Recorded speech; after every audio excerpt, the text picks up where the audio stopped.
شروع اللہ کے نام سے جو بڑا مہربان نہایت رحم والا ہے۔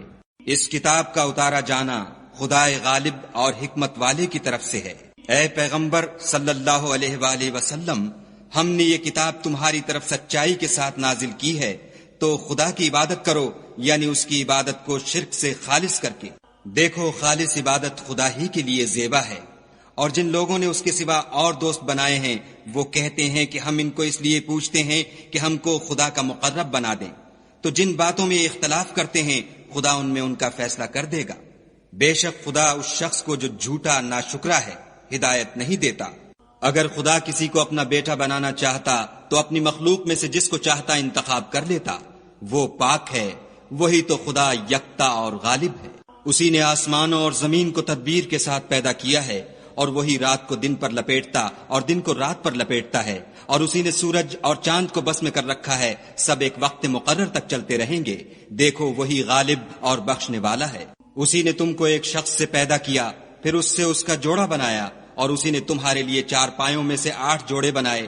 وہی تم کو تمہاری ماؤں کے پیٹ میں پہلے ایک طرح پھر دوسری طرح 3 اندھیروں میں بناتا ہے۔ یہی خدا تمہارا پروردگار ہے، اسی کی بادشاہی ہے، اس کے سوا کوئی معبود نہیں۔ پھر تم کہاں پھرے جاتے ہو؟ اگر ناشکری کرو گے تو خدا تم سے بے پرواہ ہے، اور وہ اپنے بندوں کے لیے ناشکری پسند نہیں کرتا، اور اگر شکر کرو گے تو وہ اس کو تمہارے لیے پسند کرے گا، اور کوئی اٹھانے والا دوسرے کا بوجھ نہیں اٹھائے گا۔ پھر تم کو اپنے پروردگار کی طرف لوٹنا ہے، پھر جو کچھ تم کرتے رہے وہ تم کو بتائے گا، وہ تو دلوں کی پوشیدہ باتوں تک سے آگاہ ہے۔ اور جب انسان کو تکلیف پہنچتی ہے تو اپنے پروردگار کو پکارتا اور اس کی طرف دل سے رجوع کرتا ہے۔ پھر جب وہ اس کو اپنی طرف سے کوئی نعمت دیتا ہے تو جس کام کے لیے پہلے اس کو پکارتا ہے اسے بھول جاتا ہے، اور خدا کا شریک بنانے لگتا ہے تاکہ لوگوں کو اس کے رستے سے گمراہ کرے۔ کہہ دو کہ اے کافر نعمت، اپنی ناشکری سے تھوڑا سا فائدہ اٹھا لے، پھر تو دوزخیوں میں ہوگا۔ بھلا مشرک اچھا ہے یا وہ جو رات کے وقتوں میں زمین پر پیشانی رکھ کر اور کھڑے ہو کر عبادت کرتا اور آخرت سے ڈرتا اور اپنے پروردگار کی رحمت کی امید رکھتا ہے؟ کہو بھلا جو لوگ علم رکھتے ہیں اور جو نہیں رکھتے دونوں برابر ہو سکتے ہیں؟ اور نصیحت تو وہی پکڑتے ہیں جو عقل مند ہیں۔ کہہ دو کہ اے میرے بندو جو ایمان لائے ہو، اپنے پروردگار سے ڈرو۔ جنہوں نے اس دنیا میں نیکی کی ان کے لیے بھلائی ہے، اور خدا کی زمین کشادہ ہے۔ جو صبر کرنے والے ہیں ان کو بے شمار ثواب ملے گا۔ کہہ دو کہ مجھ سے ارشاد ہوا ہے کہ خدا کی عبادت کو خالص کر کے اس کی بندگی کروں، اور یہ بھی ارشاد ہوا ہے کہ میں سب سے اول مسلمان بنوں۔ کہہ دو کہ اگر میں اپنے پروردگار کا حکم نہ مانوں تو مجھے بڑے دن کے عذاب سے ڈر لگتا ہے۔ کہہ دو کہ میں اپنے دین کو شرک سے خالص کر کے اس کی عبادت کرتا ہوں، تو تم اس کے سوا جس کی چاہو پرستش کرو۔ کہہ دو کہ نقصان اٹھانے والے وہی لوگ ہیں جنہوں نے قیامت کے دن اپنے آپ کو اور اپنے گھر والوں کو نقصان میں ڈالا۔ دیکھو، یہی صریح نقصان ہے۔ ان کے اوپر تو آگ کے سائبان ہوں گے اور نیچے اس کے فرش ہوں گے۔ یہ وہ عذاب ہے جس سے خدا اپنے بندوں کو ڈراتا ہے۔ تو اے میرے بندو، مجھ سے ڈرتے رہو، اور جنہوں نے اس سے اجتناب کیا کہ بتوں کو پوجیں اور خدا کی طرف رجوع کیا ان کے لیے بشارت ہے۔ تو میرے بندوں کو بشارت سنا دو۔ جو بات کو سنتے اور اچھی باتوں کی پیروی کرتے ہیں یہی وہ لوگ ہیں جن کو خدا نے ہدایت دی، اور یہی عقل والے ہیں۔ بھلا جس شخص پر عذاب کا حکم صادر ہو چکا تو کیا تم ایسے دوزخی کو مخلصی دے سکو گے؟ لیکن جو لوگ اپنے پروردگار سے ڈرتے ہیں ان کے لیے اونچے اونچے محل ہیں جن کے اوپر بالا خانے بنے ہوئے ہیں، اور ان کے نیچے نہریں بہ رہی ہیں۔ یہ خدا کا وعدہ ہے، خدا وعدے کے خلاف نہیں کرتا۔ کیا تم نے نہیں دیکھا کہ خدا آسمان سے پانی نازل کرتا، پھر اس کو زمین میں چشمے بنا کر جاری کرتا، پھر اس سے کھیتی اگاتا ہے جس کے طرح طرح کے رنگ ہوتے ہیں، پھر وہ خشک ہو جاتی ہے تو تم اس کو دیکھتے ہو کہ زرد ہو گئی ہے، پھر اسے چورا چورا کر دیتا ہے۔ بے شک اس میں عقل والوں کے لیے نصیحت ہے۔ بھلا جس شخص کا سینہ خدا نے اسلام کے لیے کھول دیا ہو اور وہ اپنے پروردگار کی طرف سے روشنی پر ہو تو کیا وہ سخت دل کافر کی طرح ہو سکتا ہے؟ بس ان پر افسوس ہے جن کے دل خدا کی یاد سے سخت ہو رہے ہیں، اور یہی لوگ صریح گمراہی میں ہیں۔ خدا نے نہایت اچھی باتیں نازل فرمائی ہیں، یعنی کتاب جس کی آیتیں باہم ملتی جلتی ہیں اور دہرائی جاتی ہیں۔ جو لوگ اپنے پروردگار سے ڈرتے ہیں ان کے بدن کے اس سے رونگٹے کھڑے ہو جاتے ہیں، پھر ان کے بدن اور دل نرم ہو کر خدا کی یاد کی طرف متوجہ ہو جاتے ہیں۔ یہی خدا کی ہدایت ہے، وہ اس سے جس کو چاہتا ہے ہدایت دیتا ہے، اور جس کو خدا گمراہ کرے اس کو کوئی ہدایت دینے والا نہیں۔ بھلا جو شخص قیامت کے دن اپنے منہ سے برے عذاب کو روکتا ہو کیا وہ ویسا ہو سکتا ہے جو چین میں ہو؟ اور ظالموں سے کہا جائے گا کہ جو کچھ تم کرتے رہے تھے اس کے مزے چکھو۔ جو لوگ ان سے پہلے تھے انہوں نے بھی تکذیب کی تھی، تو ان پر عذاب ایسی جگہ سے آ گیا کہ ان کو خبر ہی نہ تھی۔ پھر ان کو خدا نے دنیا کی زندگی میں رسوائی کا مزہ چکھا دیا، اور آخرت کا عذاب تو بہت بڑا ہے، کاش یہ سمجھ رکھتے۔ اور ہم نے لوگوں کے سمجھانے کے لیے اس قرآن میں ہر طرح کی مثالیں بیان کی ہیں تاکہ وہ نصیحت پکڑیں۔ یہ قرآن عربی ہے جس میں کوئی عیب اور اختلاف نہیں تاکہ وہ ڈر مانیں۔ خدا ایک مثال بیان کرتا ہے کہ ایک شخص ہے جس میں کئی آدمی شریک ہیں، مختلف المزاج اور بدخو، اور ایک آدمی خاص ایک شخص کا غلام ہے، بھلا دونوں کی حالت برابر ہے؟ نہیں، الحمدللہ، بلکہ یہ اکثر لوگ نہیں جانتے۔ اے پیغمبر صلی اللہ علیہ وآلہ وسلم، تم بھی مر جاؤ گے اور یہ بھی مر جائیں گے، پھر تم سب قیامت کے دن اپنے پروردگار کے سامنے جھگڑو گے اور جھگڑا فیصل کر دیا جائے گا۔ تو اس سے بڑھ کر ظالم کون جو خدا پر جھوٹ بولے اور سچی بات جب اس کے پاس پہنچ جائے تو اسے جھٹلائے؟ کیا جہنم میں کافروں کا ٹھکانہ نہیں ہے؟ اور جو شخص سچی بات لے کر آیا اور جس نے اس کی تصدیق کی، وہی لوگ متقی ہیں۔ وہ جو چاہیں گے ان کے لیے ان کے پروردگار کے پاس موجود ہے، نیکوکاروں کا یہی بدلہ ہے، تاکہ خدا ان سے برائیوں کو جو انہوں نے کی دور کر دے اور نیک کاموں کا جو وہ کرتے رہے ان کو بدلہ دے۔ کیا خدا اپنے بندے کو کافی نہیں؟ اور یہ تم کو ان لوگوں سے جو اس کے سوا ہیں یعنی غیر خدا سے ڈراتے ہیں، اور جس کو خدا گمراہ کرے اسے کوئی ہدایت دینے والا نہیں، اور جس کو خدا ہدایت دے اس کو کوئی گمراہ کرنے والا نہیں۔ کیا خدا غالب اور بدلہ لینے والا نہیں ہے؟ اور اگر تم ان سے پوچھو کہ آسمانوں اور زمین کو کس نے پیدا کیا، تو کہہ دیں گے کہ خدا نے۔ کہو کہ بھلا دیکھو تو جن کو تم خدا کے سوا پکارتے ہو، اگر خدا مجھ کو کوئی تکلیف پہنچانی چاہے تو کیا وہ اس تکلیف کو دور کر سکتے ہیں؟ یا اگر مجھ پر مہربانی کرنا چاہے تو وہ اس کی مہربانی کو روک سکتے ہیں؟ کہہ دو کہ مجھے خدا ہی کافی ہے، بھروسہ رکھنے والے اسی پر بھروسہ رکھتے ہیں۔ کہہ دو کہ اے قوم، تم اپنی جگہ عمل کیے جاؤ، میں اپنی جگہ عمل کیے جاتا ہوں، ان قریب تم کو معلوم ہو جائے گا کہ کس پر عذاب آتا ہے جو اسے رسوا کرے گا، اور کس پر ہمیشہ کا عذاب نازل ہوتا ہے۔ ہم نے تم پر کتاب لوگوں کی ہدایت کے لیے سچائی کے ساتھ نازل کی ہے، تو جو شخص ہدایت پاتا ہے تو اپنے بھلے کے لیے، اور جو گمراہ ہوتا ہے تو گمراہی سے اپنا ہی نقصان کرتا ہے۔ اور اے پیغمبر صلی اللہ علیہ وآلہ وسلم، تم ان کے ذمہ دار نہیں ہو۔ خدا لوگوں کے مرنے کے وقت ان کی روحیں قبض کر لیتا ہے، اور جو مرے نہیں ان کی روحیں سوتے میں قبض کر لیتا ہے، پھر جن پر موت کا حکم کر چکتا ہے ان کو روک رکھتا ہے، اور باقی روحوں کو ایک وقت مقرر تک کے لیے چھوڑ دیتا ہے۔ جو لوگ فکر کرتے ہیں ان کے لیے اس میں نشانیاں ہیں۔ کیا انہوں نے خدا کے سوا اور سفارشی بنا لیے ہیں؟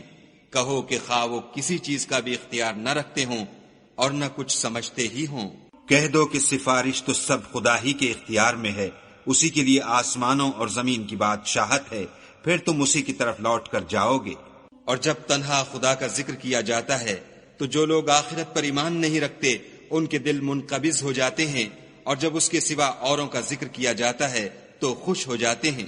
کہو کہ اے خدا، اے آسمانوں اور زمین کے پیدا کرنے والے اور پوشیدہ اور ظاہر کے جاننے والے، تو ہی اپنے بندوں میں ان باتوں کا جن میں وہ اختلاف کرتے رہے ہیں فیصلہ کرے گا۔ اور اگر ظالموں کے پاس وہ سب مال و متاع ہو جو زمین میں ہے اور اس کے ساتھ اسی قدر اور ہو، تو قیامت کے روز برے عذاب سے مخلصی پانے کے بدلے میں دے دیں، اور ان پر خدا کی طرف سے وہ امر ظاہر ہو جائے گا جس کا ان کو خیال بھی نہ تھا، اور ان کے اعمال کی برائیاں ان پر ظاہر ہو جائیں گی، اور جس عذاب کی وہ ہنسی اڑاتے تھے وہ ان کو آ گھیرے گا۔ جب انسان کو تکلیف پہنچتی ہے تو ہمیں پکارنے لگتا ہے، پھر جب ہم اس کو اپنی طرف سے نعمت بخشتے ہیں تو کہتا ہے کہ یہ تو مجھے میرے علم و دانش کے سبب ملی ہے۔ نہیں، بلکہ وہ آزمائش ہے، مگر ان میں سے اکثر نہیں جانتے۔ جو لوگ ان میں سے پہلے تھے وہ بھی یہی کہا کرتے تھے، تو جو کچھ وہ کیا کرتے تھے ان کے کچھ کام بھی نہ آیا، ان پر ان کے اعمال کے وبال پڑ گئے، اور جو لوگ ان میں سے ظلم کرتے رہے ہیں ان پر ان کے عملوں کے وبال عنقریب پڑیں گے، اور وہ خدا کو عاجز نہیں کر سکتے۔ کیا ان کو معلوم نہیں کہ خدا ہی جس کے لیے چاہتا ہے رزق کو فراخ کر دیتا ہے اور جس کے لیے چاہتا ہے تنگ کر دیتا ہے؟ جو لوگ ایمان لاتے ہیں ان کے لیے اس میں بہت سی نشانیاں ہیں۔ اے پیغمبر صلی اللہ علیہ وآلہ وسلم، میری طرف سے لوگوں کو کہہ دو کہ اے میرے بندو، جنہوں نے اپنی جانوں پر زیادتی کی ہے، خدا کی رحمت سے نا امید نہ ہونا، خدا تو سب گناہوں کو بخش دیتا ہے اور وہ تو بخشنے والا مہربان ہے۔ اور اس سے پہلے کہ تم پر عذاب واقع ہو، اپنے پروردگار کی طرف رجوع کرو اور اس کے فرما بردار ہو جاؤ، پھر تم کو مدد نہیں ملے گی۔ اور اس سے پہلے کہ تم پر ناگہاں عذاب آ جائے اور تم کو خبر بھی نہ ہو، اس نہایت اچھی کتاب کی جو تمہارے پروردگار کی طرف سے تم پر نازل ہوئی ہے پیروی کرو، کہ مبادا اس وقت کوئی متنفس کہنے لگے کہ ہائے ہائے، اس تفسیر پر افسوس ہے جو میں نے خدا کے حق میں کی اور میں تو ہنسی ہی کرتا رہا، یا یہ کہنے لگے کہ اگر خدا مجھ کو ہدایت دیتا تو میں بھی پرہیزگاروں میں ہوتا، یا جب عذاب دیکھ لے تو کہنے لگے کہ اگر مجھے پھر ایک دفعہ دنیا میں جانا ہو تو میں نیکوکاروں میں ہو جاؤں۔ خدا فرمائے گا، کیوں نہیں، میری آیتیں تیرے پاس پہنچ گئی ہیں، مگر تو نے ان کو جھٹلایا اور شیخی میں آ گیا اور تو کافر بن گیا۔ اور جن لوگوں نے خدا پر جھوٹ بولا، تم قیامت کے دن دیکھو گے کہ ان کے منہ کالے ہو رہے ہوں گے۔ کیا غرور کرنے والوں کا ٹھکانہ دوزخ میں نہیں ہے؟ اور جو پرہیزگار ہیں ان کی سعادت اور کامیابی کے سبب خدا ان کو نجات دے گا، نہ تو ان کو کوئی سختی پہنچے گی اور نہ غمناک ہوں گے۔ خدا ہی ہر چیز کا پیدا کرنے والا ہے اور وہی ہر چیز کا نگراں ہے۔ اسی کے پاس آسمانوں اور زمین کی کنجیاں ہیں، اور جنہوں نے خدا کی آیتوں سے کفر کیا وہی نقصان اٹھانے والے ہیں۔ کہہ دو کہ اے نادانو، تم مجھ سے یہ کہتے ہو کہ میں غیر خدا کی پرستش کرنے لگوں، اور اے محمد صلی اللہ علیہ وآلہ وسلم، تمہاری طرف اور ان پیغمبروں کی طرف جو تم سے پہلے ہو چکے ہیں یہی وحی بھیجی گئی ہے کہ اگر تم نے شرک کیا تو تمہارے عمل برباد ہو جائیں گے اور تم زیاں کاروں میں ہو جاؤ گے، بلکہ خدا ہی کی عبادت کرو اور شکر گزاروں میں ہو۔ اور انہوں نے خدا کی قدر شناسی جیسی کرنی چاہیے تھی، نہیں کی، اور قیامت کے دن تمام زمین اس کی مٹھی میں ہوگی اور آسمان اس کے داہنے ہاتھ میں لپٹے ہوں گے، اور وہ ان لوگوں کے شرک سے پاک اور عالی شان ہے۔ اور جب سور پھونکا جائے گا تو جو لوگ آسمان میں ہیں اور جو زمین میں ہیں سب بے ہوش ہو کر گر پڑیں گے، مگر وہ جس کو خدا چاہے۔ پھر دوسری دفعہ پھونکا جائے گا تو فوراً سب کھڑے ہو کر دیکھنے لگیں گے، اور زمین اپنے پروردگار کے نور سے چمک اٹھے گی اور اعمال کی کتاب کھول کر رکھ دی جائے گی، اور پیغمبر اور گواہ حاضر کیے جائیں گے، اور ان میں انصاف کے ساتھ فیصلہ کیا جائے گا اور بے انصافی نہیں کی جائے گی۔ اور جس شخص نے جو عمل کیا ہوگا اس کو اس کا پورا پورا بدلہ مل جائے گا، اور جو کچھ یہ کرتے ہیں اس کو سب کی خبر ہے۔ اور کافروں کو گروہ گروہ بنا کر جہنم کی طرف لے جائیں گے، یہاں تک کہ جب وہ اس کے پاس پہنچ جائیں گے تو اس کے دروازے کھول دیے جائیں گے، تو اس کے داروغہ ان سے کہیں گے کہ کیا تمہارے پاس تم ہی میں سے پیغمبر نہیں آئے تھے جو تم کو تمہارے پروردگار کی آیتیں پڑھ پڑھ کر سناتے اور اس دن کے پیش آنے سے ڈراتے تھے؟ کہیں گے کیوں نہیں، لیکن کافروں کے حق میں عذاب کا حکم تحقیق ہو چکا تھا۔ کہا جائے گا کہ دوزخ کے دروازوں میں داخل ہو جاؤ، ہمیشہ اس میں رہو گے، تکبر کرنے والوں کا برا ٹھکانہ ہے۔ اور جو لوگ اپنے پروردگار سے ڈرتے ہیں ان کو گروہ گروہ بنا کر بہشت کی طرف لے جائیں گے، یہاں تک کہ جب اس کے پاس پہنچ جائیں گے اور اس کے دروازے کھول دیے جائیں گے تو اس کے داروغہ ان سے کہیں گے کہ تم پر سلام، تم بہت اچھے رہے، اب اس میں ہمیشہ کے لیے داخل ہو جاؤ۔ وہ کہیں گے کہ خدا کا شکر ہے جس نے اپنے وعدے کو ہم سے سچا کر دیا اور ہم کو اس زمین کا وارث بنا دیا، ہم بہشت میں جس مکان میں چاہیں رہیں، تو اچھے عمل کرنے والوں کا بدلہ بھی کیسا خوب ہے۔ تم فرشتوں کو دیکھو گے کہ عرش کے گرد گھیرا باندھے ہوئے ہیں اور اپنے پروردگار کی تعریف کے ساتھ تسبیح کر رہے ہیں، اور ان میں انصاف کے ساتھ فیصلہ کیا جائے گا، اور کہا جائے گا کہ ہر طرح کی تعریف خدا ہی کو سزاوار ہے جو سارے جہان کا مالک ہے۔